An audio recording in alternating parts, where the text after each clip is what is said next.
तो hello students. तो आज का जो हमारा टॉपिक है वो है एक्सेप्टेंस कोन।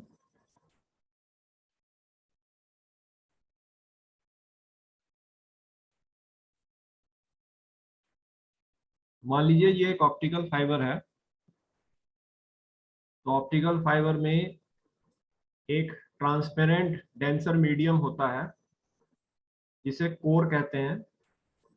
इस कोर में ही हमारा मेन लाइट सिग्नल प्रोपोगेट करता है। तो मान लीजिए ये एक ट्रांसपेरेंट डेंसर मीडियम है कोर, और ये जो है कोर की एक्सिस है। तो इस ट्रांसपेरेंट डेंसर मीडियम को चारों तरफ से एक ट्रांसपेरेंट रेयर मीडियम कोट किए हुए होता है जिसे क्लैडिंग कहते हैं। राइट, तो ये हमारी क्लैडिंग है जो कि एक ट्रांसपेरेंट रेयर मीडियम है। नाउ कोर और क्लैडिंग के बीच जो ये बाउंड्री है, राइट, इसको कोर क्लैडिंग इंटरफेस कहेंगे। नाउ फाइबर के बाहर जो है वो एयर है, right.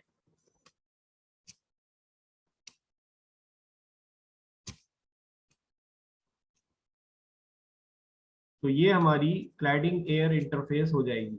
Right, so this is our cladding air interface, जो कि क्लैडिंग और एयर के बीच की बाउंड्री है।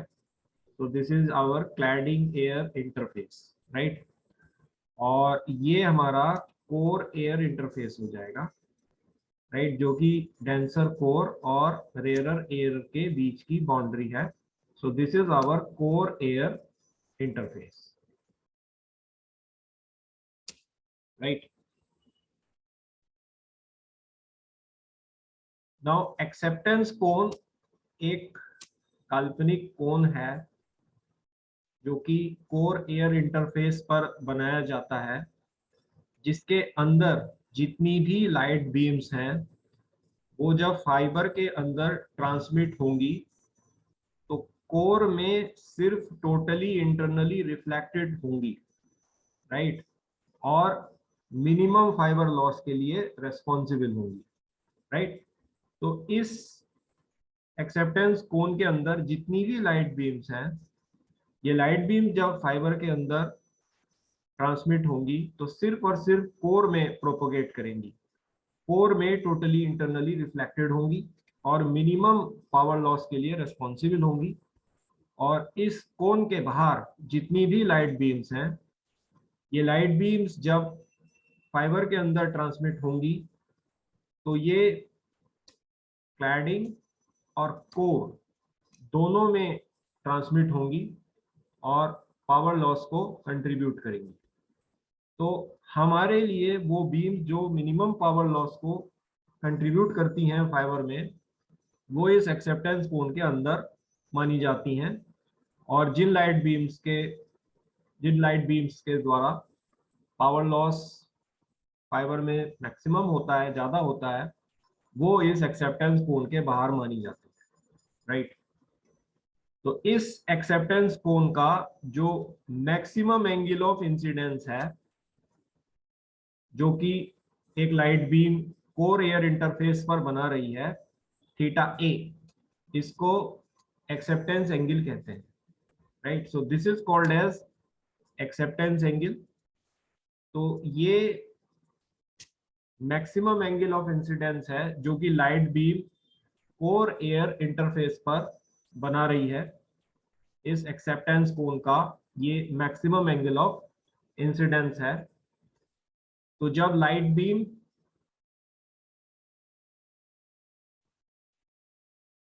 कोर एयर इंटरफेस पर एक्सेप्टेंस एंगल पर इंसिडेंट होती है और डेंसर कोर में रिफ्रैक्ट होती है, राइट, एज रिफ्रैक्टेड बीम, तो ये refracted beam core cladding interface पर क्रिटिकल एंगल पर इंसिडेंट होती है, राइट। सो जब भी कोई लाइट बीम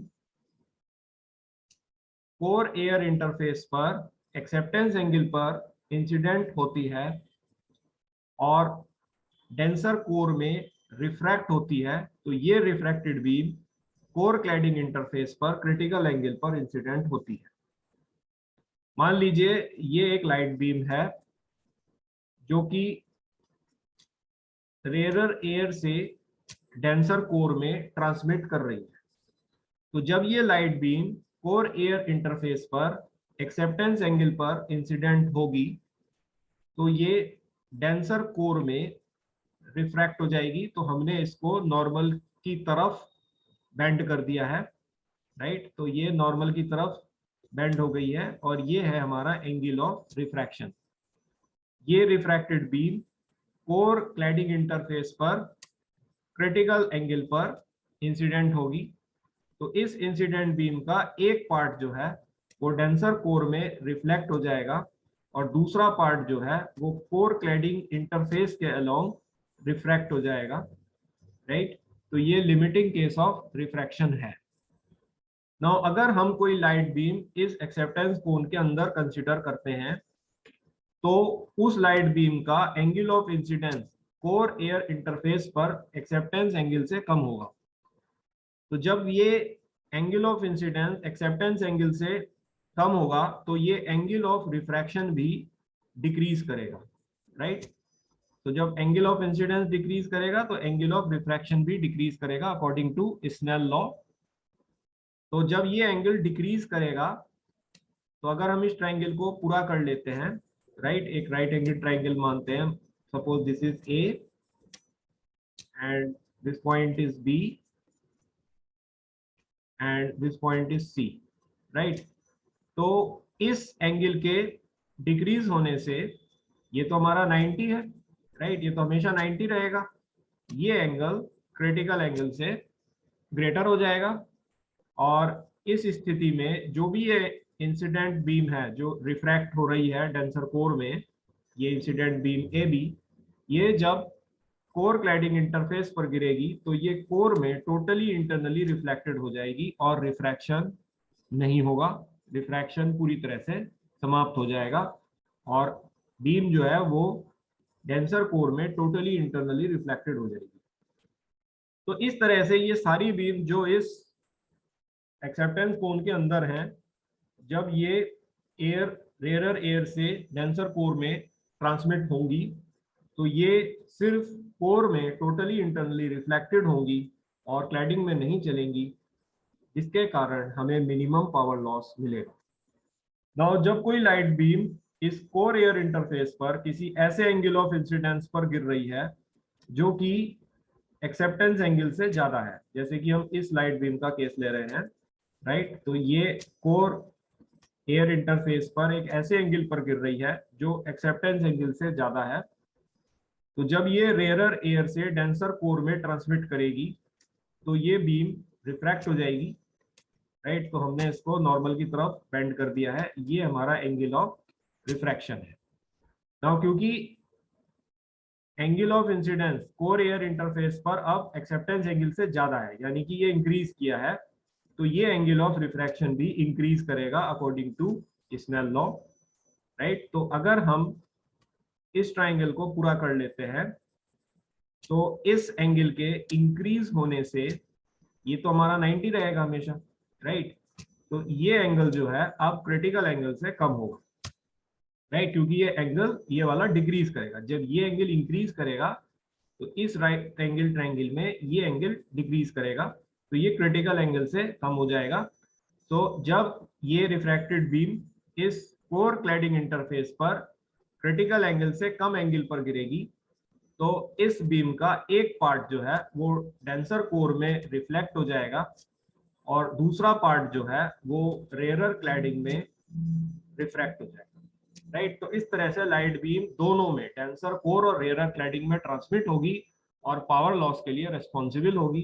तो इस तरह से अगर हम कोई भी लाइट बीम इस एक्सेप्टेंस कोन के बाहर ले रहे हैं और वो जब हमारी एयर से फाइबर के अंदर ट्रांसमिट करेगी तो यहाँ पर जो एंगल रिफ्रैक्टेड बीम बनाएगी कोर क्लैडिंग इंटरफेस पर वो हमेशा क्रिटिकल एंगल से कम होगा, जिसके कारण एक बीम जो है इस इंसिडेंट बीम का एक पार्ट जो है वो डेंसर कोर में रिफ्लेक्ट हो जाएगा और दूसरा पार्ट जो है वो रेयर क्लैडिंग में रिफ्रैक्ट हो जाएगा और पावर लॉस को ये बीम कंट्रीब्यूट करेगी। तो ये एक्सेप्टेंस कोन की इस तरह से सिग्निफिकेंस है, ये इसकी इंपॉर्टेंस है कि इस एक्सेप्टेंस कोन के अंदर जितनी भी लाइट बीम्स हैं, ये लाइट बीम्स जब फाइबर के अंदर ट्रांसमिट होती हैं तो सिर्फ और सिर्फ कोर के अंदर टोटली इंटरनली रिफ्लेक्टेड होती हैं और मिनिमम पावर लॉस को कंट्रीब्यूट करती हैं। और इस एक्सेप्टेंस कोन के बाहर जितनी भी लाइट बीम्स हैं वो जब फाइबर रेयरर एयर से डेंसर कोर में ट्रांसमिट फाइबर के अंदर ट्रांसमिट करती हैं तो वो कोर और क्लैडिंग दोनों में ट्रांसमिट करती हैं और फाइबर लॉस के लिए रिस्पॉन्सिबल होती है।